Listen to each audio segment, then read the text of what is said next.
Well, I think the Smith family has had a long time, large involvement with the Scouts over starting with Dad's life and going through my life, and it's even spanned down to my children and the other grandchildren within the family.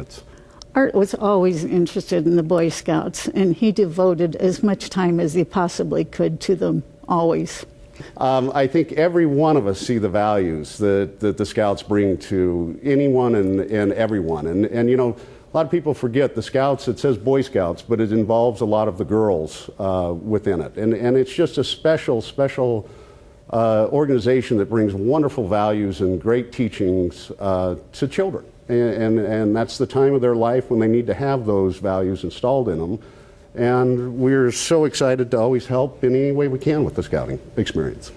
The first time I went camping with the Boy Scouts, Mom had packed up the food for me and we got the sleeping bag and we went to camp, and not knowing really what to do, I had left the steak out on the table for several hours. And upon coming back from playing all day in the camp and all, I took a look at the steak and it was a little green and a little glazy, and I thought, well, no problem, you just throw it on here and it all cooks off. So 30 minutes later, the Scoutmaster had me in a car driving to the hospital because my stomach did not like what I had just consumed. So I can always remember Dad coming and picking me up, and we talked about it on the way back home. But it's not really the best story, but it's probably one of the most lasting stories that I have with the Boy Scouts. So I think one of the most astounding things that Dad did was, and I can remember it as if it was yesterday, he put a call to me and he said, Blake, you got to call Court Catron. Call him today. And I said, Court Catron? And Court was a good friend of his at the Duck Club that he was involved in. And he said, call him. You need to talk to him about this piece of land. And so he and I chatted about it a little bit, and I called Court, who was a friend and a very good friend of Dad's. But Court had a piece of property. It was about 100 acres of land. It was adjacent to the Double Diamond Ranch, and he had decided that he wanted to donate it.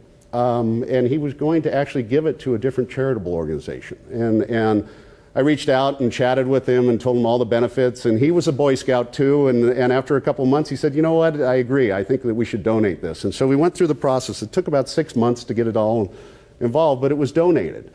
And Dad and I were so thankful to Court with that. That donation has turned out to be about a $5 million sale of the land, and all those proceeds ended up going into the endowment. So from the time that he was involved with the Boy Scouts and had financial issues within it, I think that through a lot of his work and a lot of his efforts, I think that the Scout Council now is very secure financially, and it's in a position so that it can move forward for forever, actually.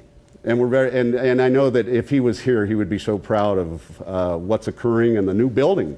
That's a wonderful new thing, a new addition to the Scout Council here.